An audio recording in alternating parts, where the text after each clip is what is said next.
Hi friends, പുതിയൊരു വീഡിയോയിലേക്ക് എല്ലാവർക്കും സ്വാഗതം. ഗൗതം ഓഫീസിൽ നിന്നും തിരികെ വന്ന ശേഷം വസുന്ധരയോട് പറയുകയാണ്, അമ്മ ഇന്ന് കൊടുത്തുവിട്ട ഭക്ഷണം നല്ല ടേസ്റ്റ് ഉണ്ടായി, പതിവില്ലാതെ ഞാൻ കൂടുതൽ കഴിച്ചു എന്നൊക്കെ പറയണ്. അത് കേട്ടതോടുകൂടി നിധി ആകെ അന്തം വിട്ടു പോവുകയാണ് കേട്ടോ. വസുന്ധര ഉണ്ടാക്കിയതാണ് എന്നാണ് ഗൗതം മനസ്സിലാക്കി വെച്ചിരിക്കുന്നത് എന്നാണ് നിധി കരുതുന്നത്. അപ്പോൾ പാറു പറയുകയാണ്, അത് വസുന്ധരയല്ല ഉണ്ടാക്കിയത്, നിധി തന്നെയാണ്, നിന്റെ ഭാര്യയാണ് അത് ഉണ്ടാക്കിയത് എന്ന് പറയുമ്പോൾ ഗൗതം പെട്ടെന്ന് പതറിപ്പോവാണ്. എന്നിട്ട് പറയുകയാണ്, അത് അമ്മയുടെ മേൽനോട്ടത്തിൽ ഉണ്ടാക്കിയതല്ലേ, അതുകൊണ്ടാണ് ഇത്ര ടേസ്റ്റ് ഉണ്ടായത് എന്നും പറഞ്ഞ് ഗൗതം പെട്ടെന്ന് തന്നെ അവിടെ നിന്ന് പോവുകയാണ് കേട്ടോ. അപ്പോൾ വസുന്ധര പാറുവിനോട് പറയുന്നുണ്ട്, ആരുണ്ടാക്കിയാൽ എന്താ അത് പറയേണ്ട ഒരു ആവശ്യവും ഇല്ല എന്ന് പറയട്ടോ. അല്ല, നിധിയല്ലേ എല്ലാം ഉണ്ടാക്കിയത്, അതുകൊണ്ടാണ് ഞാൻ പറഞ്ഞത്. അപ്പോൾ നിധി പറയണ, ആ ചുളിവിൽ ആൻറ്റിക്ക് ക്രെഡിറ്റ് അടിച്ചെടുക്കാമല്ലോ, അതുകൊണ്ടായിരിക്കുമല്ലേ, എനിക്കിതിൻ്റെ ഒരു ക്രെഡിറ്റും വേണ്ടേ എന്നും പറഞ്ഞ് വസുന്ധര അവിടെ നിന്നും പോവുകയാണ് കേട്ടോ. അങ്ങനെ ഗൗതമിന് ചായ എടുക്കാൻ വേണ്ടി നിധി കിച്ചണിലേക്ക് പോവുകയാണ്. ഈ സമയത്ത് പാറു നേരെ ഗൗതമിൻ്റെ അടുത്തേക്ക് ചെല്ലുകയാണ് കേട്ടോ. എന്നിട്ട് പറയുകയാണ്, മോനെ ഗൗതം, ഇന്ന് നിനക്ക് വേണ്ടി ഭക്ഷണം ഉണ്ടാക്കിയതെല്ലാം തന്നെ നിധിയാണ്, എന്നെ ഒരു ഉള്ളി അരിയാൻ പോലും സമ്മതിച്ചിട്ടില്ല, എല്ലാം നിധി തന്നെയാണ് ചെയ്തത് എന്ന് പറയട്ടോ. വസുന്ധരയും ശിവാനിയും റൂമിൽ വെറുതെ ഇരിക്കുകയായിരുന്നു. അവർ ലാപ്ടോപ്പിൽ ഓരോന്ന് ചെയ്യുകയായിരുന്നു എന്നുള്ള കാര്യമൊക്കെ പറയുമ്പോൾ ഗൗതം പറയുകയാണ് പാറുവിനോട്, അല്ല അമ്മേ, അമ്മയ്ക്ക് എന്നെ ഇതുവരെയും മനസ്സിലായില്ലേ എന്നങ്ങ് ചോദിക്കാൻ കേട്ടോ. അപ്പോഴത്തേക്കും നിധി അവിടേക്ക് വരുന്നുണ്ട്. അങ്ങനെ ഗൗതമും പാറുവും കൂടി സംസാരിക്കുന്നത് നിധി മറഞ്ഞു നിന്ന് കേൾക്കാൻ കേട്ടോ.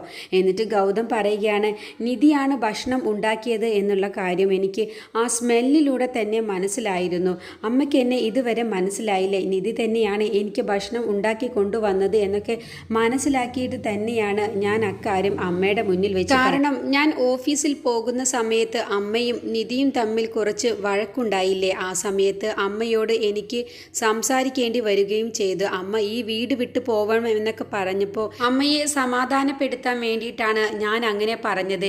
എനിക്ക് നിധിയെക്കുറിച്ച് എല്ലാ കാര്യവും അറിയാവുന്നതല്ലേ, അവൾ ഒരു പാവമാണ്, അവളൊന്ന് ഭക്ഷണം ഉണ്ടാക്കി ഓഫീസിലേക്ക് കൊണ്ടുവന്നപ്പോൾ എനിക്ക് എത്രമാത്രം അധികം സന്തോഷമായെന്നോ, പോരാത്തതിന് ഇന്ന് കൂടുതൽ ഭക്ഷണവും ഞാൻ കഴിച്ചു. പക്ഷേ നിധി ആ ശിവാനിക്ക് വേണ്ടി ശപഥം എടുത്തിരിക്കുന്നു, അതൊരു ആവശ്യമില്ലാത്ത കാര്യമായിരുന്നു. അതിനു വേണ്ടിയിട്ടാണ് ഇപ്പോൾ ഞാൻ നിധിയോട് ദേഷ്യമുള്ളതുപോലെ അഭിനയിക്കുന്നത്, അല്ലാതെ ഒരിക്കലും എന്നെയും നിധിയെയും ആർക്കും പിരിക്കാൻ കഴിയില്ല. അങ്ങനെ ഇതെല്ലാം ഗൗതം പറയുന്നത് കേൾക്കുമ്പോൾ നിധിക്ക് നല്ല സന്തോഷമാവുകയാണ് കേട്ടോ. അങ്ങനെ നിധി ഇതെല്ലാം മറഞ്ഞു നിന്ന് കേൾക്കുന്നുണ്ട്. പിന്നീട് നിധി കിച്ചണിലേക്ക് പോയിട്ട് ഓരോ പണികൾ ചെയ്യുമ്പോൾ അവിടേക്ക് പാറു വരികയാണ് കേട്ടോ. എന്നിട്ട് പാറു പറയണേ, നിധി ഇനി നീ ഒരു പണിയും ചെയ്യണ്ട, നീ ഇപ്പോൾ ഇവിടെ നിന്ന് തൽക്കാലത്തേക്ക് മാറി നിൽക്ക്, ഞാൻ ചെയ്തോളാം എന്ന് പറയുമ്പോൾ അത് വേണ്ട, ഇതെല്ലാം തന്നെ കഷ്ടപ്പെട്ട് എല്ലാം പണിയും ചെയ്യുന്നത് പാറുവാണ്. പാറുവിന് ഇപ്പോൾ വേലക്കാരി 2 ദിവസമായി ലീവ് ആയതുകൊണ്ട് തന്നെ ഒരുപാട് പണിയുമുണ്ട്, അതുകൊണ്ട് ഞാനും കൂടി സഹായിക്കാമെന്ന് പറയാണ്. അത് വേണ്ട മോളെ, നീ അങ്ങ് മാറി നിൽക്ക്, എനിക്ക് നിന്നോടൊരു കാര്യം പറയാനുണ്ട്. നീ വന്നതിന് ശേഷം എനിക്ക് വസുന്ധരയോട് എതിർത്ത് സംസാരിക്കാനുള്ള ധൈര്യമൊക്കെ കിട്ടിയിട്ടുണ്ട്. നീ സംസാരിക്കുന്നത് കേട്ടിട്ടാവണം എനിക്കിപ്പോൾ നല്ല ധൈര്യം വന്നിട്ടുണ്ട്. ഞാൻ ആദ്യമൊന്നും ഇങ്ങനെ വസുന്ധരയോട് മുഖത്ത് നോക്കി എതിർത്ത് സംസാരിക്കാറില്ലായിരുന്നു, പക്ഷെ നീ ഇപ്പോൾ കണ്ടില്ലേ, ഞാൻ രാവിലെ പറഞ്ഞതും ഒക്കെ നീ കേട്ടതല്ലേ, എനിക്കിപ്പോൾ വല്ലാത്തൊരു ധൈര്യമാണ് വന്നിരിക്കുന്നത് എന്നൊക്കെ പറയട്ടോ. അങ്ങനെ നിധി പറയാണ്, അല്ല, എനിക്ക് അമ്മയോട് ഒരു കാര്യം ചോദിക്കാനുണ്ട്. വസുന്ധരാമ്മ ഗൗതമിൻ്റെ കാര്യത്തിൽ വല്ലാതെ അങ്ങ് എതിർത്ത് സംസാരിക്കുന്നുണ്ടല്ലോ, എന്തിനാണ് പാറു അമ്മയോട് അങ്ങനെ സംസാരിക്കുന്നത്? നിങ്ങൾ തമ്മിൽ എന്തെങ്കിലും മറച്ചു വെക്കുന്നുണ്ടോ? എന്ത് തന്നെ ആയാലും ഞാൻ അത് കണ്ടുപിടിക്കും എന്നൊക്കെ പറയുമ്പോൾ പാറു ഒന്നങ്ങ് പേടിക്കാൻ കേട്ടോ. എന്നിട്ട് ഗൗതമിൻ്റെയും ആ രഹസ്യം കേൾക്കുമ്പോൾ തന്നെ ഗൗതമിനെ കുറിച്ച് എന്തോ ഒരു രഹസ്യമുണ്ട് നിങ്ങൾ തമ്മിൽ എന്ന് എനിക്ക് മനസ്സിലാകുന്നുണ്ട്. അതുകൊണ്ടാണ് നിങ്ങൾ അക്കാര്യത്തിൽ വസുന്ധര മേഡം ഓരോന്ന് പറയുന്ന സമയത്ത് നിങ്ങളൊക്കെ നിശബ്ദമായി നിൽക്കുന്നത് തന്നെ. എപ്പോഴും പറയുന്നത് കേൾക്കാം, 30 വർഷത്തെ ഒരു കണക്ക്, ആ 30 വർഷത്തെ കണക്ക് എന്താണെന്നുള്ളത് ഞാൻ കണ്ടുപിടിക്കുക തന്നെ ചെയ്യും. അമ്മയുടെ മുഖം കണ്ടാൽ തന്നെ അറിയാം എന്തോ ഒരു വലിയ രഹസ്യമാണെന്നുള്ളത്, അത് എന്തായാലും ഞാൻ കണ്ടുപിടിച്ചിരിക്കുമെന്നൊക്കെ നിധി പറയുമ്പോൾ പാറു വല്ലാതെ അങ്ങ് പരിഭ്രമിക്കാണ്. ഗൗതമിനെ കുറിച്ച് എന്ത് പറയുമ്പോഴും അമ്മയുടെ മുഖത്ത് വല്ലാത്തൊരു വ്യത്യാസവും ടെൻഷനൊക്കെ വരുന്നത് ഞാൻ പലപ്പോഴും ശ്രദ്ധിച്ചിട്ടുണ്ട് എന്നൊക്കെ നിധി പറയാണ്. അങ്ങനെ പാറു പറയണ, മോളെ നീ വെറുതെ തെറ്റിദ്ധരിച്ചിരിക്കുകയാണ്, ഒരു കുഴപ്പവുമില്ല, ഞാൻ ഞാൻ വസുന്ധര പറയുന്നതിനോട് എതിർത്ത് സംസാരിക്കാത്തത് മറ്റൊന്നും കൊണ്ടല്ല. വസുന്ധര തനിച്ചാണ്. അവൾക്ക് കുടുംബവും കുട്ടികളും ഒന്നും ഇല്ല. അതുകൊണ്ടാണ് ഞങ്ങൾ ഒന്നും എതിർത്ത് സംസാരിക്കാതിരിക്കുന്നത്. പിന്നെ ഗൗതം ജനിച്ച ഉടനെ അന്നു മുതലും ഇന്ന് വരെയും ഗൗതമിനെ വല്ലാതെ സ്നേഹിക്കുകയും ലാളിക്കുകയും സ്വന്തം കുഞ്ഞിനെ പോലെ വളർത്തുന്നതും എല്ലാം വസുന്ധരയാണ്. ഒപ്പം ഞാനുണ്ടെങ്കിലും വസുന്ധരയാണ് കൂടുതൽ ഗൗതമിൻ്റെ കാര്യങ്ങളൊക്കെ നോക്കുന്നത്. അതുകൊണ്ടാണ് എന്നൊക്കെ പറയട്ടെ. പക്ഷേ നിധിക്ക് അതൊന്നും അങ്ങ് വിശ്വാസമാകുന്നില്ല. അപ്പോഴാണ് അവിടേക്ക് ഗൗതം വരുന്നത് കേട്ടോ. ഗൗതം എന്നിട്ട് വരുമ്പോൾ ഗൗതം ഇവരെന്തൊക്കെയോ സംസാരിക്കുന്നുണ്ട് എന്ന് മനസ്സിലാകുന്നുണ്ട്. അങ്ങനെ ഗൗതം പെട്ടെന്ന് കിച്ചണിലേക്ക് വരികയാണ്. എന്നിട്ട് സൗണ്ട് ഉണ്ടാക്കുകയാണ്.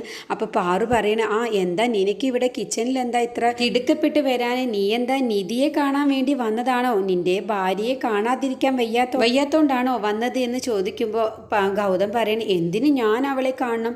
എനിക്ക് നിധിയെ ഒന്നും കാണാനല്ല ഞാൻ ഇവിടേക്ക് വന്നത്. പിന്നെ എന്തിനാണാവോ മഹാന്റെ വരവ് എന്ന് ചോദിക്കുമ്പോൾ, അതോ ഞാൻ കുറച്ച് വെള്ളം കുടിക്കാൻ വേണ്ടി വന്നതാണ് എന്ന് പറയുമ്പോൾ പാറു കളിയാക്കിയിട്ട് നിധിയോട് പറയുകയാണ്, നിധി നീ കേട്ടില്ലേ, നിന്നെ കാണാൻ വേണ്ടി വന്നതല്ല, വെള്ളം കുടിക്കാൻ വേണ്ടി വന്നതാണ്. എന്നാൽ ശരി, ഇനി വെള്ളം കുടിച്ചിട്ട് പോയിക്കോ എന്ന് ഗൗതമിനോട് പറയണം. അല്ലമ്മേ, എനിക്ക് അമ്മയോട് ഒരു കാര്യം പറയാനുണ്ട്. പാറു എൻ്റെ റൂമിൽ ആകെ വൃത്തികേടായിട്ടാണ് കിടക്കുന്നത്, നിറയെ പൊടിയൊക്കെ ഉണ്ട് എന്ന് പറയും. അതെന്തിനാ നീ എന്നോട് പറയുന്നത്? നിന്റെ ഭാര്യയല്ലേ ഈ നിൽക്കുന്നത്, അവളുടെ അടുത്ത് പറഞ്ഞൂടെ? അത് എനിക്ക് അങ്ങനെ ആരോടും പറയേണ്ട ആവശ്യമൊന്നുമില്ല. ഞാൻ കാലത്ത് ഓഫീസിലേക്ക് പോയതല്ലേ, ആ സമയത്തൊന്നും വൃത്തിയാക്കാൻ കഴിയാത്തവരോട് പിന്നെ ഞാൻ എന്തിനു പറയണം എന്ന് വീണ്ടും ഗൗതം ഒന്ന് ദേഷ്യം അഭിനയിച്ചുകൊണ്ട് പറയാൻ കേട്ടോ. അപ്പോൾ പാറുവിന് കാര്യം മനസ്സിലാവുകയാണ്. അപ്പോൾ പാറു പറയണേ, എനിക്ക് മനസ്സിലായി, ഞാൻ ഇവിടെ നിന്നും നൈസായിട്ട് പോവണം, എന്നിട്ട് നിനക്കും നിൻ്റെ ഭാര്യയ്ക്കും ഒറ്റയ്ക്ക് ഇവിടെ നിന്ന് സംസാരിക്കണം. അതിന് വേണ്ടിയിട്ടല്ലേ നിൻ്റെ റൂം ക്ലീൻ ആക്കാൻ എന്നോട് പറയുന്നത്? അയ്യോ പാറു, ഞാൻ അതൊന്നും ഉദ്ദേശിച്ച് പറഞ്ഞതല്ല. മനസ്സിലായി എന്നും പറഞ്ഞിട്ട് പാറു അവിടെ നിന്ന് പോവുകയാണ്. പിന്നീട് ഗൗതം നിധിയുടെ അടുത്തേക്ക് ചെല്ലാണ്. എന്നിട്ട് നിധി ഒന്നും മിണ്ടാതെ നിൽക്കുന്ന സമയത്ത് ഗൗതം നിധിയെ തന്നെ നോക്കുകയാണ് കേട്ടോ. അങ്ങനെ നിധി പെട്ടെന്ന് വെള്ളം എടുത്ത് കൊടുക്കണം. അല്ല, ദാഹിച്ചിട്ടാണ് ഇവിടേക്ക് വന്നത് എന്നൊക്കെ പറഞ്ഞു കേട്ടു. അപ്പോൾ എന്നാൽ ദാഹം മാറ്റാനുള്ള വെള്ളം കുടിച്ചേക്ക്. ഞാനിന്ന് രാവിലെ കാപ്പി ഇട്ട് കൊണ്ടുവന്നപ്പോൾ അത് കുടിക്കാൻ കഴിഞ്ഞില്ല. അത് കഴിഞ്ഞ് ഓഫീസിലേക്ക് ഞാൻ ഭക്ഷണവുമായി വന്നപ്പോൾ അത് വസുന്ധര മേഡം ഉണ്ടാക്കിയതാണെന്നും പറഞ്ഞിട്ടാണ് ഭക്ഷണം കഴിച്ചത്. ഇനിയിപ്പോൾ വെള്ളമെങ്കിലും ഞാൻ എടുത്തു തന്നതിൽ കുടിക്കാതിരിക്കുമോ എന്നൊക്കെ ചോദിക്കാൻ കേട്ടോ. അങ്ങനെ വെള്ളം എടുത്ത് നിധി കൊടുത്ത സമയത്ത് ഗൗതം കുടിക്കുകയാണ്. എന്നിട്ട് പറയുകയാണ്, ഞാനേ ദാഹിച്ചത് കൊണ്ടാണ് ഈ വെള്ളം കുടിച്ചത്, അതുകൊണ്ടാണ് ഇവിടേക്ക് വന്നത് എന്ന് പറയുമ്പോൾ, ദാഹമെങ്കിലും ഒന്ന് തീർക്കണ്ടേ എന്ന് ഗൗതം നിധിയെ ഒന്ന് ആക്കിയ രീതിയിൽ പറയാൻ കേട്ടോ. ഇപ്പോൾ തീർന്നോ? തീർന്നു, ഇതിലൊക്കെ ആശ്വസിക്കാനല്ലേ ഇപ്പോൾ പറ്റുകയുള്ളൂ എന്നൊക്കെ പറയണേ. എന്നിട്ട് ചോദിക്കുകയാണ്, എന്നാൽ പിന്നെ പൊയ്ക്കൂടെ എന്ന് നിധി പറയുമ്പോൾ, അത് നീ ഓഫീസിൽ നിന്ന് കൊണ്ടുവന്ന ആ ലഞ്ച് ബോക്സ് ഇല്ലേ, അതെവിടെയെന്ന് ചോദിക്കുമ്പോൾ, അത് സിങ്കിലുണ്ട്, കഴുകാനിട്ടിരിക്കുകയാണെന്ന് പറയുമ്പോൾ, അത് നീ ഓപ്പൺ ആക്കി നോക്കിയില്ലേ എന്ന് ചോദിക്കാണ്ട്. എന്തിന്, കഴുകുന്ന സമയത്തല്ലേ ഓപ്പൺ ആക്കുകയുള്ളൂ, എന്നാൽ നീ അത് പോയി ഒന്ന് തുറന്നു നോക്ക് എന്ന് പറയട്ടോ. അങ്ങനെ നിധി ആ ഒരു ലഞ്ച് ബോക്സ് തുറന്നു നോക്കുന്ന സമയത്ത് ആ ലെറ്റർ ഉണ്ടാവും കേട്ടോ. അങ്ങനെ നിധി അതെടുത്ത് വായിച്ചു നോക്കുകയാണ്. അപ്പോൾ ലെറ്ററിൽ ഗൗതം എഴുതിയിട്ടുണ്ടാവും, ഡിയർ നിധി, നീ ഇന്ന് ഉണ്ടാക്കിക്കൊണ്ടുവന്ന ഭക്ഷണം എനിക്ക് ഒരുപാട് ഇഷ്ടമായി. നീയാണ് അത് ഉണ്ടാക്കിയത് എന്നുള്ളത് എനിക്ക് മനസ്സിലാവും. ഇത്രയ്ക്ക് ടേസ്റ്റിൽ നീ ഭക്ഷണം ഉണ്ടാക്കി കഴിഞ്ഞാലേ 6 മാസത്തിനുള്ളിൽ ഞാൻ ഗർഭിണിയാവും എന്നങ്ങ് പറയുമ്പോൾ നിധി അങ്ങ് പൊട്ടിച്ചിരിക്കുകയാണ് കേട്ടോ.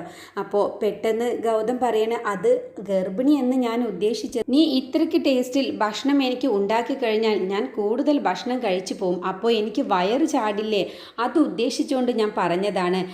എന്തായാലും ഇന്നത്തെ നല്ല റെസിപ്പികളായിരുന്നു, എല്ലാം മുരിങ്ങക്കായ വെച്ചിട്ടുള്ളതായതുകൊണ്ട് നല്ല സൂപ്പർ ടേസ്റ്റ് ആയിരുന്നു. മുരിങ്ങയ്ക്ക വെച്ചുള്ള രസവും മുരിങ്ങക്കായ വെച്ചുള്ള ഉപ്പേരിയും അങ്ങനെ എല്ലാം ഒന്നിനൊന്ന് മെച്ചമായിരുന്നു. ഇങ്ങനെ മുരിങ്ങക്കായ വെച്ച് കഴിച്ചാലേ 6 മാസത്തിനുള്ളിൽ നമ്മുടെ ശാന്തി മുഹൂർത്തം നടക്കില്ലേ, അപ്പോൾ ഉപകാരപ്പെടും എന്നങ്ങ് പറയട്ടോ. അപ്പോൾ നിധിക്ക് കാര്യം മനസ്സിലാവുകയാണ്, എന്താണ് ഗൗതം ഉദ്ദേശിച്ച് വന്നത് എന്നൊക്കെ മനസ്സിലാവുകയാണ് കേട്ടോ. അങ്ങനെ നിധി ഗൗതമിനെ കണ്ണിലൂടെ ഒന്ന് ഇടങ്കോടിട്ട് നോക്കുകയാണ് കേട്ടോ. എന്നിട്ട് നിധി ഗൗതമിൻ്റെ അടുത്തേക്ക് വന്നിട്ട് ചോദിക്കുകയാണ്, അല്ല എന്തിനാണ് ഇത്ര കഷ്ടപ്പെട്ട് ഇത് എഴുതിയിട്ട് ആ ലഞ്ച് ബോക്സിലിട്ടത്? എന്നോട് നേരിട്ട് പറഞ്ഞാൽ പോരെ എന്ന് ചോദിക്കുമ്പോൾ ഗൗതം പറയും അത് നിനക്ക് ഞാനൊരു സർപ്രൈസ് തന്നതാണ് എന്ന് പറയും. ആ എങ്കിൽ ശരി, എനിക്ക് ഒരുപാട് ജോലിയുണ്ട്, ഞാൻ പോവട്ടെ എന്നും പറഞ്ഞ് ഗൗതമിൻ്റെ അടുത്തു നിന്നും നിധി പോവാനുണ്ട്. അങ്ങനെ ആ പോകുന്ന സമയത്ത് അവിടെ ഒരു ചെയർ ഇരിക്കുന്നുണ്ടാവും. ആ ചെയറിൽ നിധിയുടെ സാരി അങ്ങ് കൊളത്തുകയാണ് കേട്ടോ. അങ്ങനെ നിധി പോകുന്ന സമയത്ത് പെട്ടെന്ന് സാരി കൊളത്തി വലിക്കുന്നത് കാണുമ്പോൾ ഗൗതമാണ് പിടിച്ച് വലിക്കുന്നത് എന്ന് കരുതിയിട്ട് നിധി ഇങ്ങനെ പറയാണ്, എന്താ സാറേ ഇത് വിടൂ, ഗൗതം ഒന്ന് വിടൂ, എന്നീ നാണക്കേടാണ്, ആരെങ്കിലും കണ്ടുവരും, ഗൗതം വിടൂ എന്നൊക്കെ പറയട്ടോ. അപ്പോൾ നിധി പറയുന്ന ഓരോ വാക്കുകളും കേട്ട് ഗൗതം ഇങ്ങനെ അന്തം വിട്ട് നിൽക്കണ്ടോ. ഞാൻ അവളെ പിടിച്ചിട്ടൊന്നുമില്ല, പക്ഷെ അവൾ പറയുന്ന ഡയലോഗുകൾ കേൾക്കാൻ നല്ല സുഖമുണ്ടല്ലോ എന്നുള്ള ഭാവത്തിൽ ഇങ്ങനെ ഗൗതം എല്ലാം കേട്ടുകൊണ്ട് നിൽക്കണ്ടോ. എന്നിട്ട് ലാസ്റ്റ് ഗൗതം പറയാം, ഒന്ന് ബാക്കിലേക്ക് തിരിഞ്ഞു നോക്ക്, ഞാനൊന്നും നിന്നെ പിടിച്ചു വെച്ചിട്ടില്ല എന്ന് പറയട്ടോ. അങ്ങനെ നിധി തിരിഞ്ഞു നോക്കുന്ന സമയത്ത് ചെയറിൽ സാരിയുടെ തല ഒന്ന് കുടുങ്ങിയിരിക്കുന്നു, കൊളത്തിയിരിക്കുന്നത് കാണാണ്. അപ്പോൾ നിധിക്ക് അങ്ങ് നാണം ആവുകയാണ് കേട്ടോ. എന്നിട്ട് നാണക്കേടായല്ലോ എന്നുള്ള ഭാവത്തിൽ നിധി കസേരയിൽ നിന്നും സാരിയുടെ തുമ്പ് മാറ്റിയിട്ട് നിധി ഗൗതമിനോട് സോറി പറയാൻ കേട്ടോ. എന്നിട്ട് ഗൗതം പറയാണ്, ഇത് ഞാനാണ് ഇപ്പോൾ ചെയ്തിരുന്നെങ്കിൽ എന്തായിരിക്കും ഇവിടുത്തെ ഒരു ബഹളം, എന്നോട് വഴക്കിടാനാവും വരിക, ഇതിപ്പോൾ കസേര ആയതുകൊണ്ട് ഒരു കുഴപ്പവും ഉണ്ടായില്ല, ഈ വീട്ടിൽ ഒരു കസേരയുടെ സ്ഥാനം പോലും എനിക്ക് നീ തരുന്നില്ലല്ലോ എന്ന് ഗൗതം ഒന്ന് ആക്കിയ മട്ടിൽ നിധിയോട് സംസാരിക്കുകയാണ്. എന്നിട്ട് നിധി പറയുകയാണ്, പാറുവിനോട് ഞാൻ ഉണ്ടാക്കിയ ഭക്ഷണത്തിൻ്റെ കാര്യം ഗൗതം പറയുന്നതൊക്കെ ഞാൻ കേട്ടു എന്ന് പറയുമ്പോൾ, കേട്ടിട്ട് എന്താ ഇപ്പോൾ കാര്യം, ഒരു കാര്യവുമില്ലല്ലോ, എന്താ നിരാശ എന്നെ മിച്ചം എന്നും പറഞ്ഞ് നിരാശയോട് കൂടി നിധിയുടെ മനസ്സിനെ മുറിവേൽക്കുന്ന രീതിയിൽ അങ്ങ് ഗൗതം ഓരോന്ന് തട്ടിച്ച് പറഞ്ഞിട്ട് അവിടുന്ന് പോവുകയാണ് കേട്ടോ. അങ്ങനെ ഗൗതം പോയി കഴിഞ്ഞ ശേഷം നിധിക്ക് നന്നായിട്ട് തന്നെ ഗൗതമിൻ്റെ ആ ഒരു സംസാരവും കാര്യമൊക്കെ ഇങ്ങനെ വിഷമാവുന്നുണ്ട്. എന്നിട്ട് നിധി മനസ്സിൽ കരുതാണ്, ഗൗതം എന്നോട് ക്ഷമിക്കണം, 6 മാസം വരെ എങ്ങനെയെങ്കിലും, 6 മാസമൊന്നും ആവില്ല, അപ്പോഴത്തേക്കും ഞാൻ ശിവാനിക്ക് നല്ലൊരു പയ്യനെ കണ്ടെത്തിയിട്ട് അവളെ ഞാൻ കല്യാണം കഴിപ്പിക്കും, എന്നതിൻ്റെ ശേഷം നമുക്ക് സന്തോഷമായിട്ട് ജീവിക്കാം ഗൗതം എന്നൊക്കെ ഇങ്ങനെ മനസ്സിൽ നിധി കരഞ്ഞുകൊണ്ട് പറയുന്നുണ്ട്. ഗൗതമിനെ ഇപ്പോൾ തൽക്കാലത്തേക്കാണെങ്കിലും നിരാശയോടു കൂടിയും വിഷമത്തോടു കൂടിയും പറഞ്ഞയക്കുന്നത് കൊണ്ട് നിധിക്കും നല്ല വിഷമം വരുന്നുണ്ട്. നിധി മനസ്സുകൊണ്ട് ഗൗതമിനോട് സോറിയൊക്കെ പറയുന്നുണ്ട്. പിന്നീട് എല്ലാവരും കൂടി രാത്രിയിൽ ഭക്ഷണം കഴിക്കാൻ വേണ്ടി ഇരിക്കാൻ കേട്ടോ. വസുന്ധരയും ശിവാനിയും ഗൗതമും ഒക്കെ വന്നിരിക്കുന്ന സമയത്ത് എല്ലാം തന്നെ മുരിങ്ങക്കായ വെച്ചിട്ടുള്ള വിഭവങ്ങളായിരിക്കും കേട്ടോ. അത് കാണുമ്പോൾ അന്ത് വിട്ടു പോവുകയാണ്. എന്നിട്ട് ഗൗതം പറയണേ, ഇതെന്താ പാറു, എല്ലാം മുരിങ്ങക്കായ വെച്ചിട്ടുള്ള വിഭവങ്ങളാണല്ലോ, എന്താണ് ഇതിനൊരു സ്പെഷ്യൽ, ആരാ ഇത് ഉണ്ടാക്കിയത്, നിധിയല്ല എന്ന് എനിക്ക് ഉറപ്പാണ് എന്ന് പറയട്ടോ. അങ്ങനെ പാറു അങ്ങ് പറയാൻ വേണ്ടി ഒരുങ്ങുകയാണ്, നിധി തന്നെയാണ് എന്ന് ഒരുങ്ങുമ്പോഴത്തേക്കും നിധി കണ്ണുകൊണ്ട് കാണിക്കാൻ കേട്ടോ, വേണ്ട പറയണ്ട എന്നുള്ളത്. അപ്പോൾ വസുന്ധര ഗൗതമിനോട് പറയുകയാണ്, ഇത് ഇത്ര ചോദിക്കാൻ എന്തിരിക്കുന്നു, ഇതെന്തായാലും ഏട്ടത്തി തന്നെയാവും ഉണ്ടാക്കിയിട്ടുണ്ടാവുക, അല്ല ഏട്ടത്തി, എല്ലാം മുരിങ്ങക്കായ വെച്ചുള്ള വിഭവങ്ങളാണല്ലോ ഉണ്ടാക്കിയിട്ടുള്ളത്, എന്താണ് ഇതിൻ്റെ സീക്രട്ട് എന്ന് ചോദിക്കുകയാണ്. അപ്പോൾ ശിവാനി പറയുന്നുണ്ട്, അത് എന്തെങ്കിലും ഒരു രഹസ്യമില്ലാതെ ആൻറ്റി ഇത് ചെയ്യില്ല, എന്താണ് ഇതിൻ്റെ രഹസ്യം എന്ന് ചോദിക്കാൻ കേട്ടോ. അപ്പോൾ പാറു പറയുന്നുണ്ട്, രഹസ്യമൊക്കെ പിന്നെ പറയാം, ഇപ്പോൾ കഴിച്ചോളൂ എന്ന് പറഞ്ഞിട്ട് എല്ലാവർക്കും ഭക്ഷണം വിളമ്പി കൊടുക്കാൻ കേട്ടോ. അപ്പോൾ ഗൗതം പറയുന്നുണ്ട്, എനിക്ക് ചോറ് കുറച്ച് മതി, ബാക്കിയുള്ള മുരിങ്ങയുടെ ഐറ്റംസ് ഒക്കെ കുറേ ഇട്ടോളൂ എന്നും പറഞ്ഞിട്ട് ഗൗതം ആർത്തി പിടിച്ചിട്ട് മുരിങ്ങയുടെ എല്ലാ സാധനങ്ങളും കഴിക്കേണ്ട. അത് കാണുമ്പോൾ വസുന്ധരയ്ക്ക് നല്ല ദേഷ്യം വരുന്നുണ്ട്. എന്തിനാണ് ഈ മുരിങ്ങക്കായ വെച്ചിട്ടുള്ള വിഭവങ്ങൾ ഉണ്ടാക്കിയത് എന്നുള്ളത് എനിക്ക് മനസ്സിലായിട്ടുള്ള അർത്ഥത്തിലാണ് കേട്ടോ വസുന്ധര അതൊക്കെ നോക്കുന്നത്. അപ്പോൾ ശിവാനി പറയുന്നുണ്ട്, ആ മുരിങ്ങക്കായ തോരൻ ഒന്നും എനിക്ക് ഇട്ടേക്ക് ആൻറ്റി എന്ന് പറയുമ്പോൾ, അത് വേണ്ട, നിനക്ക് ഞാൻ പരിപ്പ് വെച്ചിട്ടുള്ള തോരൻ ഉണ്ടാക്കിയിട്ടുണ്ട്, അത് കഴിച്ചാൽ മതി, മുരിങ്ങക്കായ ഒന്നും നീ കഴിക്കേണ്ട ആവശ്യമില്ല എന്ന് പറയണേ. അങ്ങനെ ശിവാനിക്ക് അത് കൊടുക്കുന്നില്ല കേട്ടോ. അപ്പോൾ അതെന്താ ആൻറ്റി അങ്ങനെ, അതെ ഇത് മുരിങ്ങക്കായ വെച്ചുള്ള റെസിപ്പിയൊന്നും നീ കഴിക്കേണ്ട ആവശ്യമില്ല, ഇത് മുരിങ്ങക്കായൊക്കെ നല്ല ആരോഗ്യത്തിന് നല്ലതാണ്, അതുകൊണ്ടാണ് ഇന്ന് സ്പെഷ്യലായിട്ട് മുരിങ്ങക്കായ ഉണ്ടാക്കിയത് എന്ന് പറയുമ്പോൾ വസുന്ധരയ്ക്ക് അങ്ങ് ദേഷ്യം വരികയാണ്. എന്നിട്ട് പറയണേ, നിധിയല്ലേ പറഞ്ഞത് ശാന്തി മുഹൂർത്തമൊന്നും 6 മാസത്തേക്ക് നടക്കില്ല എന്നുള്ളത്, പിന്നെ എന്തിനാണ് ഇങ്ങനെയൊക്കെ ചെയ്യുന്നത് എന്ന് ചോദിക്കുമ്പോൾ, അത് നല്ലതല്ലേ ശരീരത്തിന്, മുരിങ്ങക്കായ വെച്ചിട്ടുള്ള എല്ലാ വിഭവങ്ങളും നല്ലതാണ്, അതുകൊണ്ടാണ് ഞാൻ ഇങ്ങനെയൊക്കെ ഉണ്ടാക്കിയത് എന്ന് വീണ്ടും പാറു പറയാൻ കേട്ടോ. അങ്ങനെ വീണ്ടും ഗൗതം ഇങ്ങനെ ആർത്തി പിടിച്ചിട്ട് മുരിങ്ങക്കായൊക്കെ കഴിക്കുന്നത് കാണുമ്പോൾ വസുന്ധരയ്ക്ക് നല്ല ദേഷ്യം ഇങ്ങനെ കയറി വരാൻ കേട്ടോ ഗൗതമിൻ്റെ ആ ഒരു കഴിക്കലൊക്കെ കാണുന്ന സമയത്ത്.